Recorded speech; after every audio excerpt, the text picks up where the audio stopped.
DJ LeRoy. Night Watchman, my brother. How you doing, man? Great. Monday evening in Right the here. place to be. That's in right. the place to be, and that place is Harlem.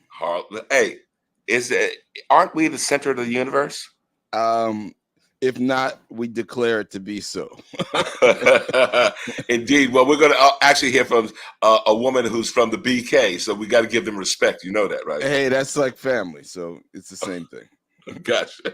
Yeah. Well, needless to say, I think last year around this time we had a group from what? ArtCrawl. Absolutely. And you know they're doing something again this year, a residency there in Governor's Island once more. Mm-hmm. So I'm really actually speaking to them because this particular theme is called Boundaries and Connections. What do you think? It sounds great. So All let's bring them out. All right. Here it is. Well, first of all, we got to bring that woman from BK short up to the stage, Miss Heather Williams. Bring her out. Hi, welcome. Welcome. All right. Welcome to Soul Lounge Prime Time. Absolutely. Thank you so much. So next artist that we have there, also in residence there, Governor's Island, is Mr. Michael Coppage. Michael. Night Watchman. Hello. How you doing, Michael? I'm good. How are you? Beautiful. Now, Night Watchman, final guess. You know he's a wait. Oh, We got to go back because he has the phonetic spelling of his name, and I believe you did not quite nail it. Butchered it, my brother. I butchered it. Oh, see, hold it. Go ahead. Coppage. Thank you. Wow. Night Watchman, I cannot believe, you Dartmouth graduate, you put me on blast like that. No, wow. What I did was I picked up and I caught your mistake, and we should have just kept moving it on. But, That's excellence right there. It's all right. This is, no man left behind, Well, thank God. All I have to do is refer to him as Michael. Okay, how's that? Yeah. Yes. All right, there you go. And like I was about to say, this next guest, he has avoided the spotlight of Soul Lounge Prime Time for a while, but we are truly grateful and gratified to actually have him coming for the first time. As he is sure enough virgin, Ulysses Scott Williams. Ulysses, how's it going? Welcome. Thank you. Welcome to Soul Lounge Prime Time. I appreciate you making space for us. Absolutely. So before we get into everybody's journey, I need to know why I wasn't selected for ArtCrawl Harlem. I thought I had some skills. So how did you guys arrive? Or Ulysses, tell me the process for selecting this year's artists in residence. Well, Curtis, you have to fill out an application first. Oh! I don't think your assistant followed your directions. So that little minor detail. Okay, so you fill out an application, and then what next? Well, you know what? I want to go back just a little. Go ahead. Because, as you know, ArtCrawl Harlem was founded in around 2008 by two industrious ladies in Harlem. And they founded it and started Harlem's first trolley-guided art tour, visiting galleries, studios, and cultural institutions in the area. And they would end the day with a jazz band and a small lunch or brunch. And that's how ArtCrawl Harlem got off the ground for several years. And then the organization moved into curating art exhibits attached with that tour, that trolley tour. But then in 2019, someone approached me and said, "Hey, do you want to apply for this grant on Governor's Island? They're giving space to nonprofits." And I said, "Hey, it sounds like a great idea." Anytime I hear a great idea and I like it, I give people carte blanche. I give them all the information they need to make it happen. And we were accepted. And so in 2020, we started our first artist residency program on paper, but then COVID hit, right? Yes. And so that shut it all down for several months. And then Governor's Island in July of 2020 said, "All right, let's hit go." And I had lost my curators, I had lost my artists, I had lost everything because everyone had this COVID fear. But I kept it going, and we made it happen in 2020. We had 3 artists in residence, and then this year, 2022, We have expanded the program. Governor's Island has given us an even larger house, Curtis. You've been to the house last year. Oh, yes, we indeed. We have a house with about 8 rooms now. Wow. You know? And we expanded the program from 3 artists to 6 artists in residence. And we have 3 artists providing art installations. Michael Coppage is one of those artists doing installations. Heather Williams is one of our dynamic artists in residence. And I'm so proud of the program. Excellent, excellent. Well, you know what? Okay, so let's get right into it. So Heather, what attracted you to ArtCrawl Harlem? Do tell. And also tell me about your journey, because being a woman from BK, I want to know. Ulysses attracted me to ArtCrawl Harlem, of course. But my journey. Okay, so I was actually born in St. Croix and raised in Brooklyn. Nice. Did all my education there in Brooklyn. You know, I knew that I wanted to be an artist at a very early age. I was encouraged to, let's say, get a proper job. And so I did all of the other things, the business degree and so on. But then I changed my career to become an art therapist. And I mention that because I feel like that process of being an art therapist has definitely influenced the way that I work now. So going fast forward to 2020, I was in grad school at SVA, and you know, everything was on lockdown, and we were supposed to be graduating and doing our thesis shows and everything. But all of that came to a halt. And then, you know, we all witnessed the social uprisings, and I was thinking to myself, you know, how can I, what can I do, like, in terms of my art practice related to everything that's going on? So I actually built an installation in my my backyard. We were fortunate enough to purchase a home right at the beginning of 2020. So nice. I built this installation in my backyard called that we call the Safe Passage. And what I did with that is created this space where I took my youngest son, and you know, I don't want to give away too much about the actual short film itself, but it does feature him, and it's now become an ongoing project where every year I'm taking a look at him, and you know, through first person point of view, so that we get to see him starting from age 11 and get to feel and experience what it is to be a mother raising a Black boy in this environment, and asking this question: is there a safe passage for the Black body? And so I was really fortunate because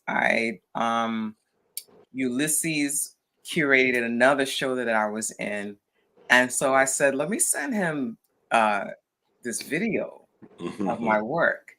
And he actually looked at it, and then he invited me to show it on Governor's Island, which was wonderful because it you know, was an opportunity to be in conversation about not just the work, but the idea and the concept behind the work.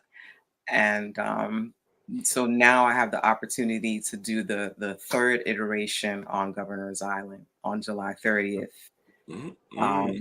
which I'm really excited about. So guys, I have to tell you something, guys. So you know, ever since I saw the film last year, I've been saying, oh, Heather, you're an artist, a painter, and you're a filmmaker. And so this year she finally shared with me, she said, well, Ulysses, you're the only one that started calling me a filmmaker. I got you. And Heather, so your son, how old is he now? He's 13 now. Nice. Oh, teenager, sure enough. Okay. Oh man, yep. And everything that goes along with being a 13-year-old. I want to say, you know, I want to add to what Ulysses was saying that, yeah, he started saying you're a filmmaker, and I was like, what?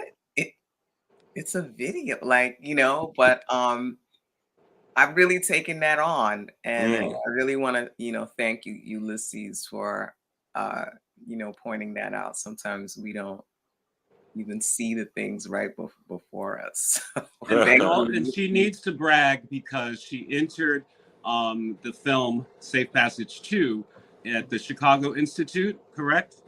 At the Chicago, the Museum of Science and Industry, they had a juried exhibition for 2022, and my film was accepted and received an honorable mention award at the museum. So, and that was playing from January to April 17th at the museum. Thank you for reminding me, Ulysses. I'm very proud of you. Nice. I certainly do notice that Night Watchman, you too, that artists, remember, they're artists, creatives. So in terms of thinking out around them, what people might be observing, that's not what they focus on at all. But certainly I do know that, you know, Michael, knowing his surroundings, realizes that he's in Harlem, in Central Harlem. So Michael, you're not originally from Harlem? Do tell. No, I'm originally from Chicago, and I currently live in Cincinnati. Oh, wow. Okay. So do tell about your journey and what attracted you to ArtCrawl Harlem, man. Well, what attracted me originally was Ulysses. Again, he is the ultimate hype man. From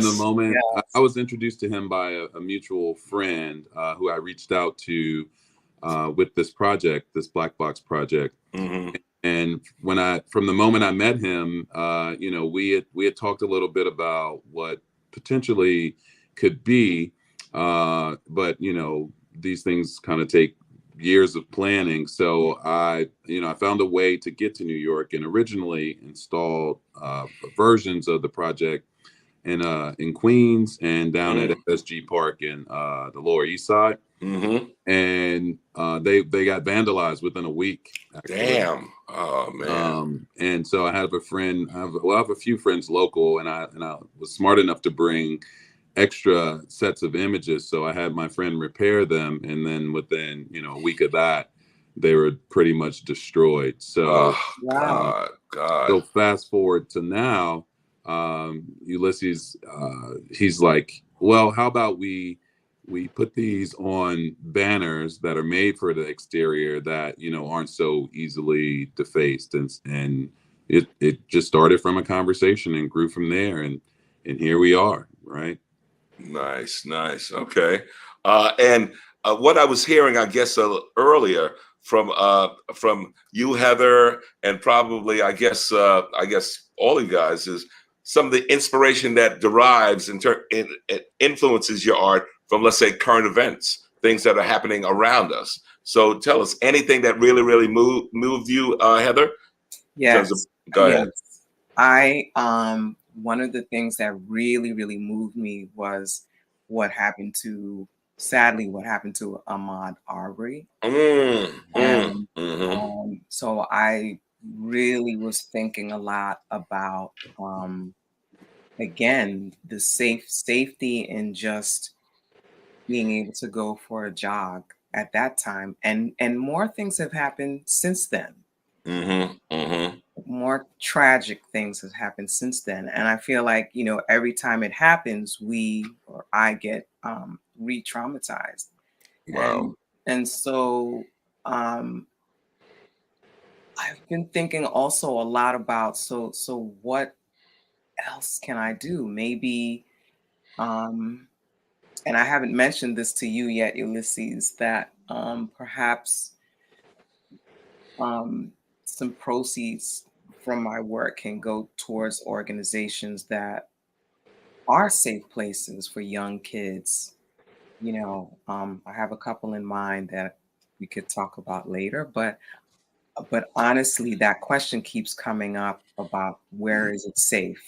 Mm-hmm. And you know, where is it safe? Is there a safe place? I have teenagers who are growing up. I can't keep them locked up. They have to go out on their own, and they need to, you know, experience and move about in the world. Mm-hmm. So, but I think this is a really important conversation to have. Mm-hmm.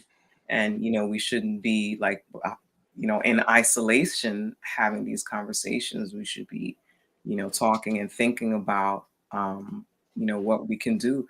And also, you know, we still need to live our lives and create and have some sense of joy. Mm-hmm. Mm-hmm. So, you know, the again, like that particular incident was really, really incredibly striking to me. Mm-hmm. In addition to what happened to George Floyd, there's too many names. Right, right. There's, I mean, there's too yeah. many names to start going in and listing, but Mm-hmm. I would say that was the one that said to me, okay, you know, this work is about that, Mm-hmm. Mm-hmm. because my kid has to walk to school on his own. You know what I mean? Mm-hmm. My kid is and my work, it starts with the personal, but it's not just about me and my personal life. This is about, you know, the broader conversation.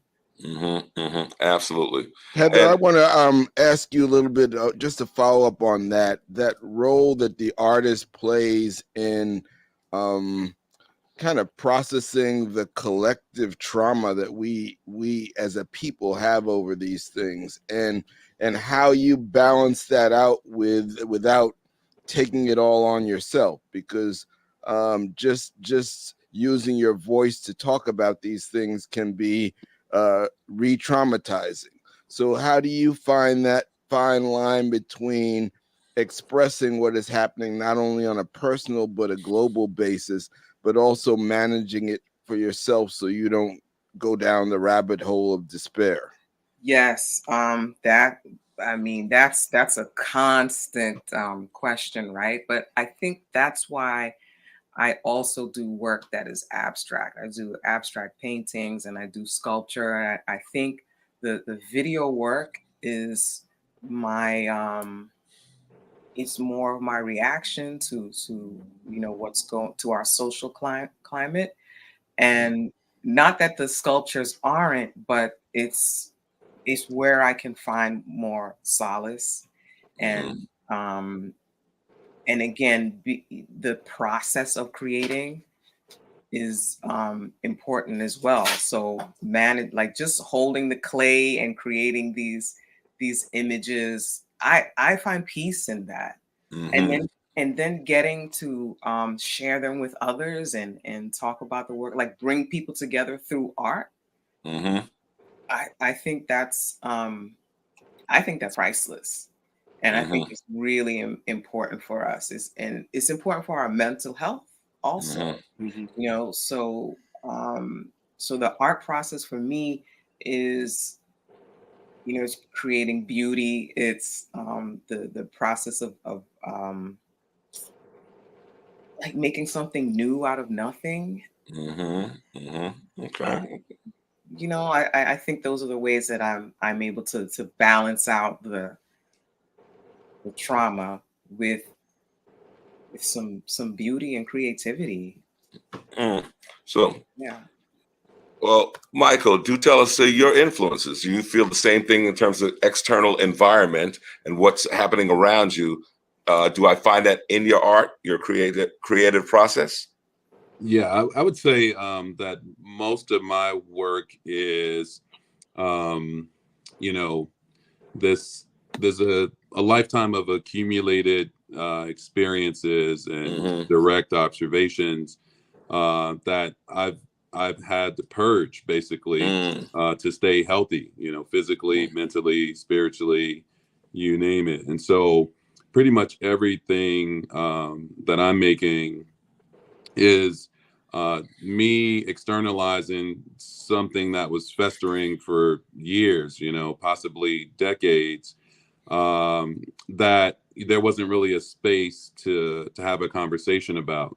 Sometimes I find that with the artworks, I'm able to prompt discussions that I've never been able to have successfully in my life. So in terms of current events, I would say there's been like concurrent events and maybe even consecutive events over a lifetime that really inform my work and the subjects I address in my work. Okay.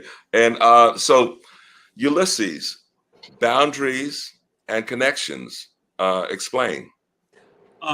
The residency program has always been titled Boundaries and Connections because in the initial year, we wanted to bridge the gap between the African American experience and the experience of indigenous people of America as far as New York. You know, and I do want to still achieve that, but I've kept the title because I think it's so apropos as far as how we live our lives, you know, connecting ourselves to others, disconnecting ourselves, you know, what has truly impacted our lives on a larger scale, and how can we impact the world, or how can these artists impact the world with their work?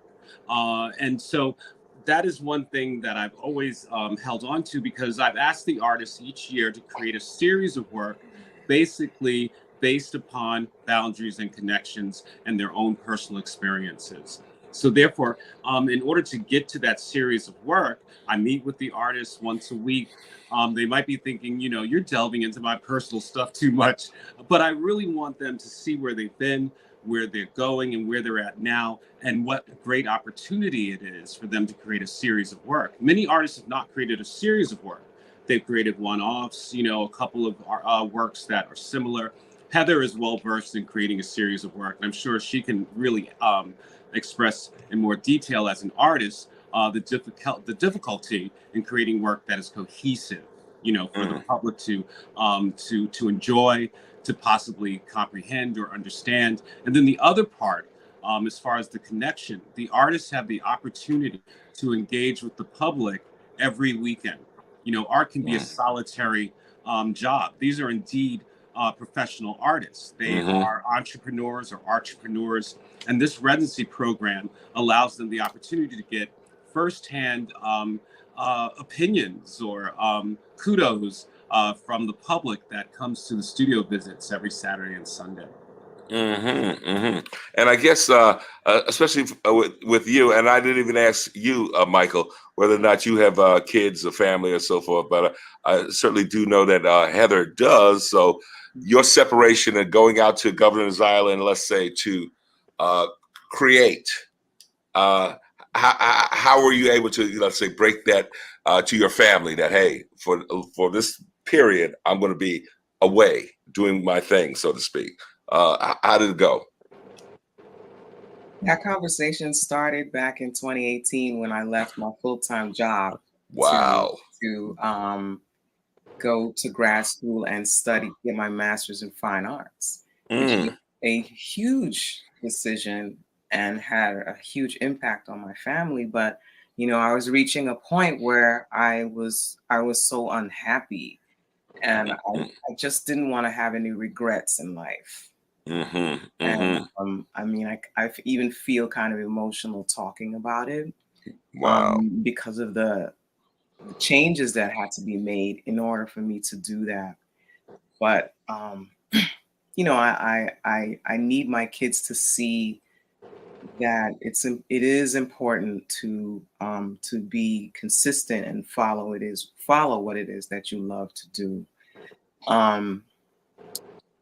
I would not like to see them, you know, just working day to day and being unhappy and becoming depressed because they have to pay their bills, you know, which is, I mean, important.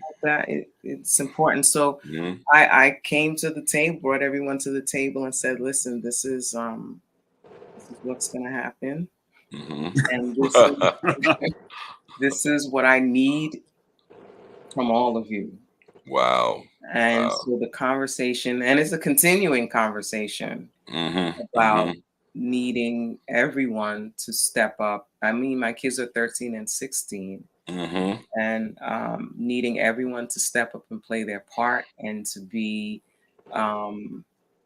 more independent of mom.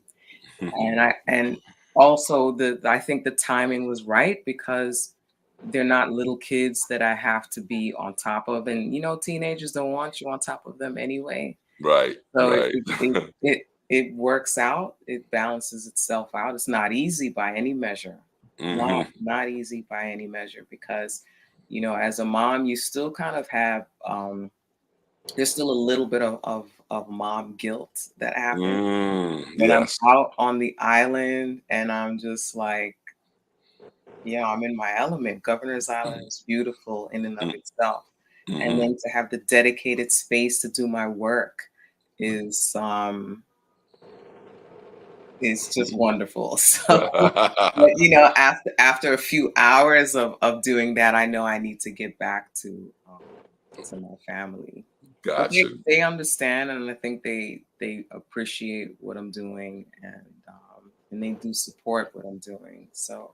Gotcha. And also, she's brought her family out to the island a few times this year. Her husband and her 2 sons, they enjoy the great food from the food trucks, enjoy the lawns, and mom is upstairs in the house working. Wow. Gotcha. Michael, have you had to have one of these emotional discussions as well with your family? Do tell. No, I think I take a more passive approach. I think pursuing a career as an artist is a very selfish endeavor, right? Because it's all about me. It's all about me. It's all about what I think. It's about what I see. It's about what I want to talk about. Me. And so to balance that, I really kind of I'm more selective, and I work my schedule around my son's schedule. So, okay. So how old is your son? My son's 9 years old. Gotcha. So I prioritize his schedule over mine, so I can be selective, so I can pursue opportunities that provide the most impact or provide the most of what I feel like each project needs. I do travel with my family, and we go to openings, we go to museums, we go all over the place. But for opportunities like this, I don't want my kid to be tortured, so I wouldn't Right. drag him along. But because his schedule doesn't take place over mine at this point in time, it's just a really perfect fit. And so I'm always kind of looking for opportunities like this one that really thread the needle in terms of my obligations to my family. Gotcha. So I'm making the assumption he's still in Cincinnati. Yes, he is still in Cincinnati. Okay, beautiful. Well, one of the things, and I know that you had mentioned this, Ulysses, is that there has been an upgrade on the residence. Yes. So I'm assuming working plumbing? No. That's why you don't assume. We're still in the old historic homes. Very few buildings have working plumbing, but also I think that's what makes it so special. And I always take my thinking back to my ancestors. And even my grandmother. When I first went to South Carolina, there was an outhouse there in the back. Wow. All right. And so I don't think, once I talk to the artists and I let them know, hey, the water's over there, the bathroom's over there, and make it seem like it's so easy to achieve, they just settle right in. And also I carry my own share of gallon jugs of water for them. So I do my part. But I think that's what makes the houses so special, as well as the architecture. You can't find that architecture in modern homes. I mean, have Governor's Island, have the folks there talked about some, I guess, upgrades and or repairs of the structures? Yes, some of the currently right now, one of the larger homes is being renovated, and I think they'll just do them, one at a time. It'll be a process. Gotcha. And certainly this residency on Governor's Island is an ongoing program of ArtCrawl. Yes. Okay. Yes. ArtCrawl. This is our 3rd year, as I mentioned. ArtCrawl Harlem. I start moving in April, and then the residents move in early May. The house is open to the public from May through October 31st on weekends, and the artists have access to their studio space Monday through Sunday, like 7 a.m. to 7 p.m. I gave them a time limit, but I understand some of them stay till 10 p.m. I know what you're doing, Heather. No. But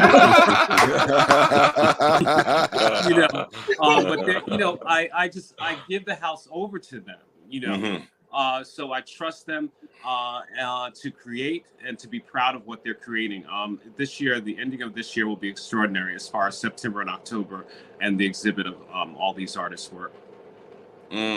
Wow. Ulysses, I want to ask you something, because I want you to talk a little bit about your art form, which is curation. And curation is a different way of expressing art, but it takes a unique perspective to be able to not only recognize the talents in these artists, but also to help them develop it. And also, you also have the talent of production, which is basically problem solving. So can you tell us a little bit about how you express yourself through those channels? Well, you know what? I plan and I execute. All right. And that takes time. As Michael Coppage, I met him close to 2 years ago.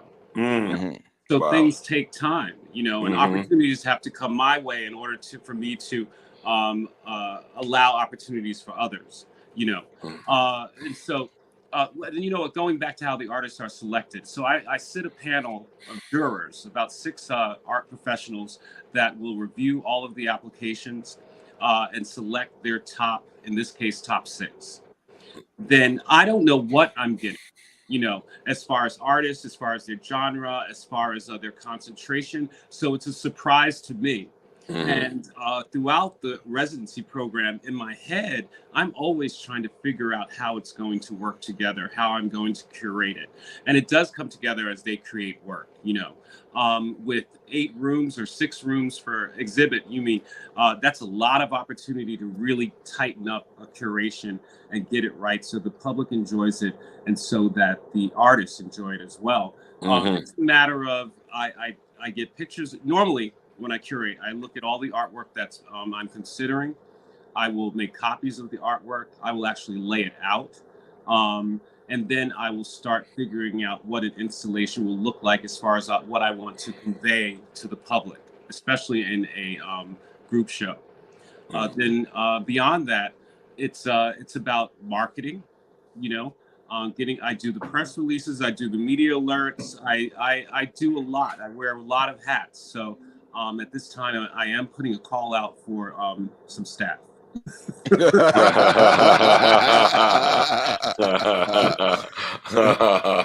No doubt. So NightWatchman, I heard you had some skills. You thought about maybe putting in an application or what? It's something to think about. I wander between art and business, and right now I'm focusing on business so I can subsidize my art.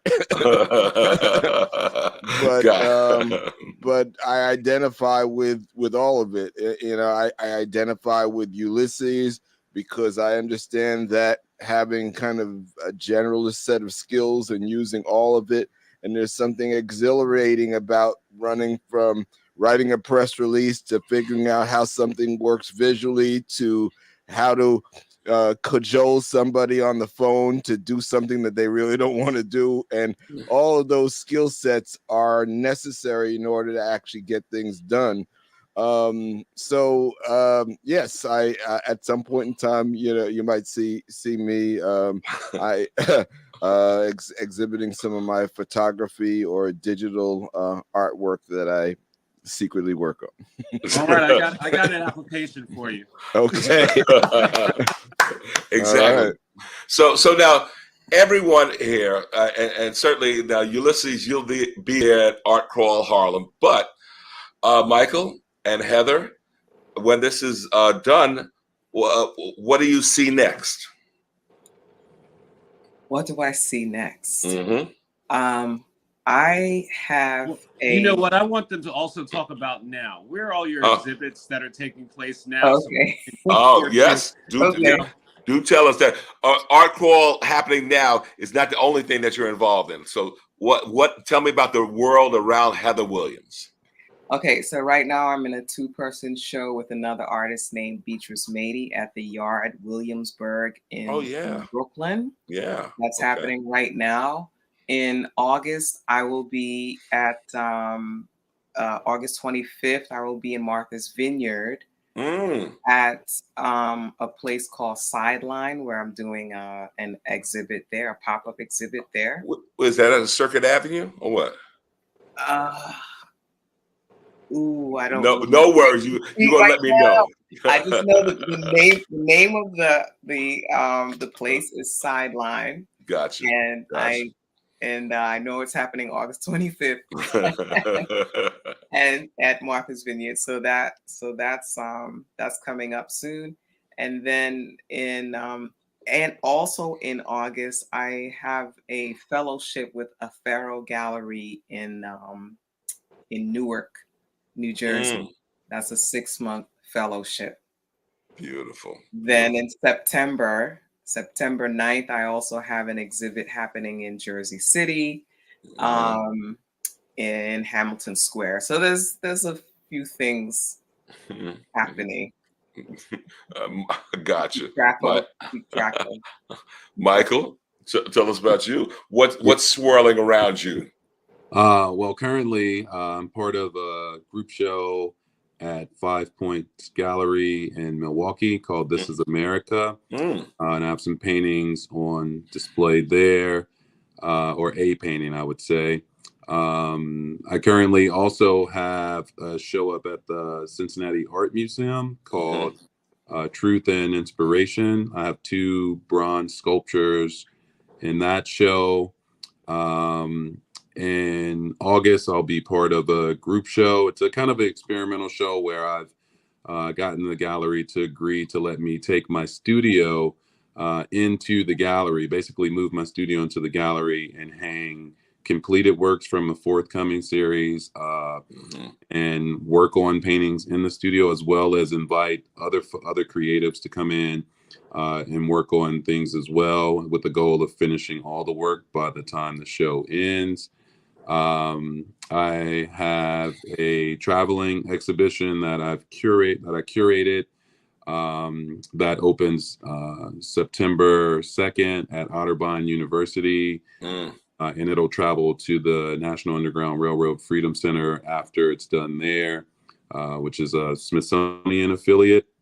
And then I have a solo exhibition in September that opens September 16th called American Plus at the Weston Art Gallery, which is going to be, I think, a really dynamic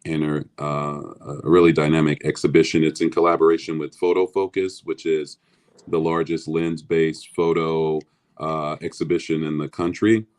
So this is primarily lens-based works, video, photographs, and works that interact with the camera in an interesting way. And then I am also part of the largest outdoor light-based art exhibition called Blink. And that's between October 13th and 16th.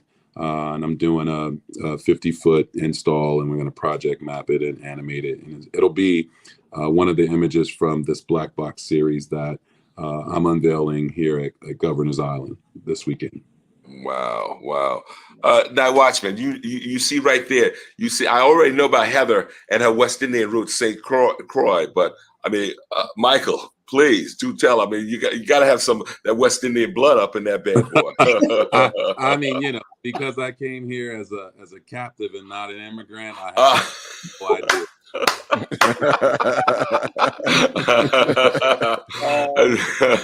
No, you cannot make this stuff up for sure. Right. Right. Oh, so Ulysses, man, I definitely have to really give major props to you, because like I say, with ArtCrawl Harlem, you have not only put it on the map, but really, really instilled in it this identity in Harlem. But also, I would say that in terms of some of the talent that you've been able to attract, it's like global. Oh, it's really been insane. You know, you have these two extraordinary artists here. Actually, at the house, one artist that we're working with, his name is Fable Jones. This is a young man with he was virtually homeless. You know, growing up with his mother and his brother on the streets. They actually, you know, they kind of nomads. They had visited many of the states of this country, homeless, and in New York City, Port Authority. That's where his mom got arrested when he was 10 years old. Sheesh. And he was put into foster care. And from then on, he was put into a home that wasn't the best, but it gave him access to a library in Brooklyn where there was this artist teaching art classes. For the next 10 years of his life, from 10 to 20, he took he's a watercolorist, extraordinary watercolorist, but it was really 9 years of really sketching and drawing. It wasn't until that 10th year that he actually picked up a paintbrush and painted. All right. And so now he's creating a work that really touches on his personal life, who he is now. And I'm just and that's what art does. You know, these artists are truth bearers, they're storytellers. They hold on to our culture and where we are now. And the ability to give them space to share their work and their story is important to ArtCrawl Harlem. And I would love for them to talk about the importance of residencies and space as well, for just a short moment, and the importance of artists applying, especially Black artists. Heather, take that. Okay. First, I want to say that I didn't even know anything about residencies in my, I would say, my early art career. And at the time, I thought that was a loss. It's just, it's just lack of access, really, and information until I went to grad school and people started talking about residencies and, dedicated art space. And then I had the opportunity in 2021 to do a residency at Manna Contemporary in Jersey City. And so that was absolutely amazing to have that kind of space where there are no distractions, and also to be around a community of other artists where you could bounce ideas off is it's really important to an artist's career, I would say. And yes, I was one of those artists that would be there like 10, 11, 12, 1 a.m., at night working, just because it's easy to get into that zone and develop your craft, develop your thoughts and ideas. Now, this residency in particular, we have Ulysses, who is constantly pushing us to the limit. Like, he definitely gets up in the business, and, but that's because, and I've seen the result of his work, because I've watched videos of previous artists who did this residency talk about where they came from, why they do the work that they do, talk about the work in this way that was totally engaging. And I know that that's in part because this residency pushes you to do that. And it's important for an artist to be able to discuss and talk about their work in a way that that I think makes it even more accessible and to the public. So, and speaking of accessible to the public, also at this residency, we have the open studio time. So there's a constant stream of people coming in, and you get to talk about your work on a regular basis, which is good for me. who there was definitely a point in time in my life where I never wanted to be in front of people or in front of any screen or be talking to people. And now I'm like, I've been pushing myself as a quiet person, pushing myself out there. And this residency definitely allows for practice in doing that type of work. You know what? It's so funny that you mentioned Heather. As a matter of fact, I think when we first spoke, I said, Heather, there will be no Mike Wallace gotcha questions. Okay. This is a nice, friendly environment. So absolutely. And you're doing marvelous. Okay. Thank you. Absolutely. And Michael, do tell us, man, in terms of this residency and its meaning to you, and you're feeling your creative juices right up there? Yeah, I think residencies are great because it's a period of incubation, right? Like a period where things are growing, you know, thoughts, techniques, and otherwise. And I know, you know, I have friends personally that they travel from residency to residency. Okay. And they're all different kinds. You know, you have some that give you working space, that give you sleeping quarters, that make your meals 3 times a day, that give stipends. I mean, and they're all over the world. And I think that the benefit to artists for going to a residency is that you're exposed to different cultures, different environments, different stimuli in general that really contribute to your output. And I think what I like about this residency is, you know, the historic piece, you know, the history of the island, the history of the building, the texture of the place, and you know how I see myself and my work and contextualize within that. And so I think that it's something that I would recommend that all artists attempt to do. I myself have been to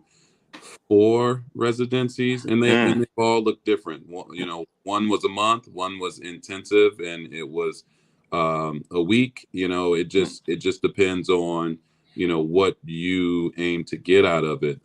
You know, if you are working on a new body of work, maybe one that lasts a little bit longer is a better option. If you're looking to make connections with other artists from other places or other art professionals who work in institutions from other places, maybe an incubator that's more like social, more geared toward the social is better. You know, it just depends on what your goals as an artist are.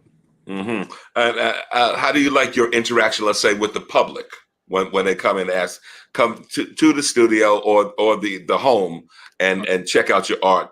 The questions that also, come. Go ahead. He's one of our installations. So so his black box's installation is kind of separate from the residency program, because I always think it's important that we do some interactive installations along with hosting the artist in residence. So Michael Coppaj's Black Artist is a special installation. Gotcha. Yeah. And I think that in terms of public engagement, you know, I practice all the time. I invite people. By people, I mean, you know, normal people, not this, right? Because I see us as not normal. But in my space, they're normal people all the time, you know, and people who might be interested in making art or being creative, people who write, people who play music, people who rap, people who cook, people who do all kinds of different things than I do. And some of the conversations and some of the questions around the work really help me make better connections to a wider audience instead of kind of creating work in a echo chamber. So when people come into a studio at a residency or at an artist talk, which will be happening this Saturday on Governor's Island at 1 p.m. and at 3 p.m., you know, I'm extremely comfortable talking about my work, talking about the process, talking about, you know, where it started, where it came from, what that experience was like, what, you know, I would hope people gain from the work, and, you know, kind of continuing these conversations that hopefully make us all more mindful and healthier. Absolutely. So, Night Watchman, both you and I are married to artists. You know, correct. Now, certainly, I do know. Yes, when Karen was saying that she was, wanted to actually devote full time to to voiceover work, right? Mm-hmm. I did raise my eyebrow, like, so I got to say, Heather, do tell me, what was your husband's initial reaction? His reaction is ongoing. Okay.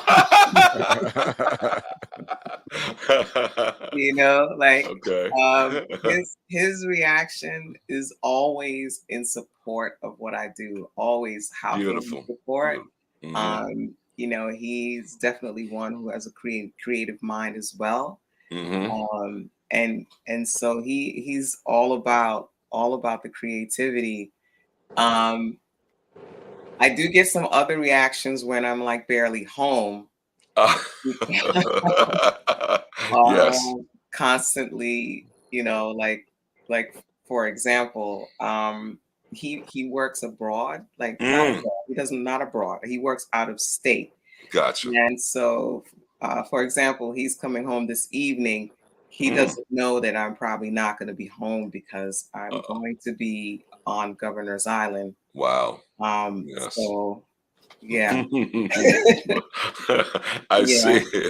Blame it on me. Blame it on me. I'm probably going to be on Governor's Island tomorrow too. So, he's going to find that out later today. Gotcha. Did you have a similar circumstance, Michael, in terms of your discussion? No, I mean, I don't think so. I think that it's understood like what this life requires, and so she knew exactly what she was getting into, huh? Actually, she got into it because I'm an artist. Woo! Okay. Okay. Very nice. All right, and do tell now, with you, Ulysses, or whatever, art consuming 24/7 of your life, have you had a chance to have any social life? I virtually no. It's quite sad. But every weekend, I mean, I socialize with these wonderful artists, and then socialize with the public on Saturdays and Sundays, as well as I keep another job to keep the lights on. So I'm busy throughout the entire week. But I do plan on taking a vacation, maybe a cruise, and sometime. What? Yeah, I know. Right? I got to get out of here for a moment. Exactly. And let everyone else handle it. Night Watchman, when are you planning to go to Governor's Island? Let me know. I'll let you know. But first of all, let's give a little applause for all these folks. And that was for you, DJ LeRoy. Why? What did I do this time? What? Oh no, that was payback for a previous show. That's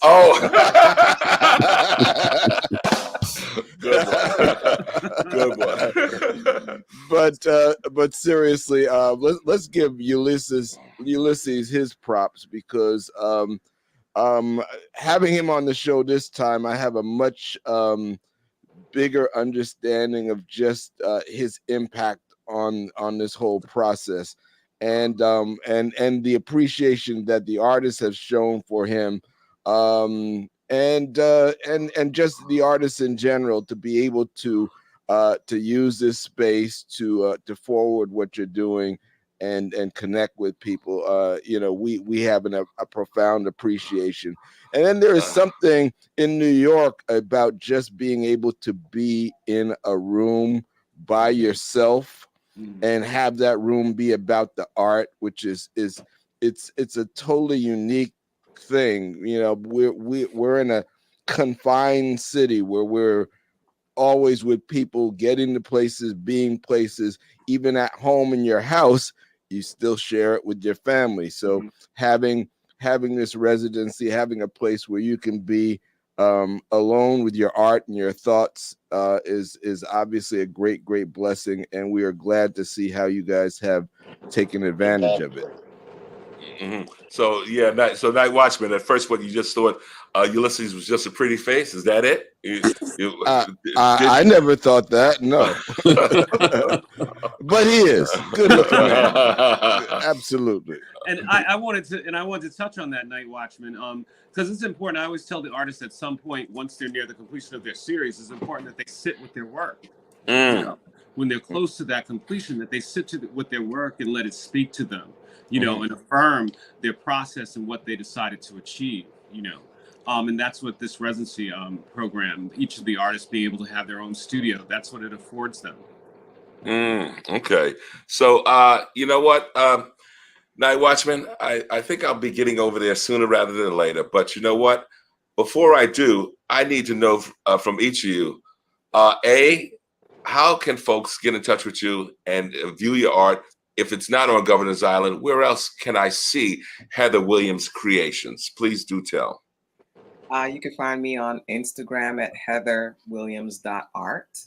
You can also find me, my website is heathermwilliams.com. Nice. Okay. Michael? Yeah, you can find me on Instagram at Michael_ko-paj. And once there's a link tree that has many links that can take you different routes to find different work. So okay. And of course, Ulysses. For folks on all the major social media outlets, you can find us at ArtCrawl Harlem. You can visit our website, artcrawlharlem.org. If you want to shoot us an email, you can shoot it to contactartcrawlharlem@gmail.com. Okay. Night Watchman, you want to do us the honors of Well, before we do that, I believe you wanted to just say a few words about Marlene Archer. If I can say a few words, please Marlene Archer, your sister, she was with ArtCrawl Harlem before I even knew about ArtCrawl Harlem. She was on the board, and she was influential in this organization becoming a nonprofit. She did all of the paperwork for that to become true. And then when I became the executive director and she became the director of the board, we met almost every week, you know, and in the beginning, you know, we were sparring. That sounds like my sister. Yes. Indeed. And, you know, she would say, I don't think you're listening, Ulysses. And then I'm the type of person, I'll repeat things back. And she would say, that's exactly what I said, Ulysses, you know.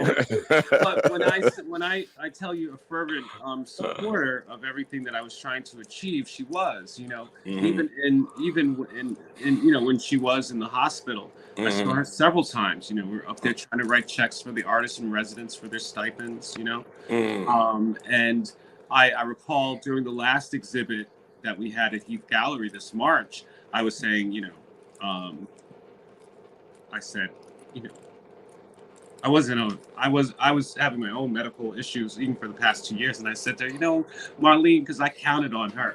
I said, Marlene, I need you at the exhibit because I'm not sure how I'll be feeling after this procedure.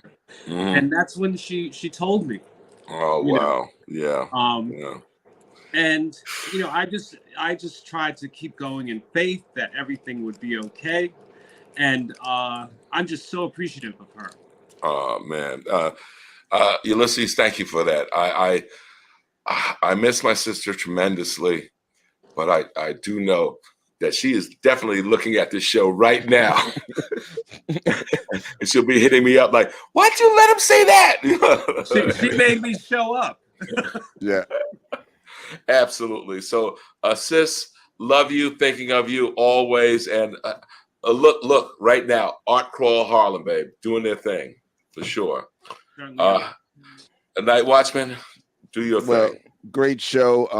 Thank you all for joining us. Thank you, Marlene Archer. Rest in power. Shine upon these folks. And you've been listening to Soul Lounge Primetime on WHCR 90.3 FM, the voice of Harlem. Also live streaming on YouTube and Facebook. You can find us every Monday night. Come back, listen, subscribe, and check out what's going on. You know, we promote excellence in Harlem and throughout Harlem because Harlem is a state of mind, not just a place. So thank you for joining us. and we will see you soon. All right. Excellent. Guys.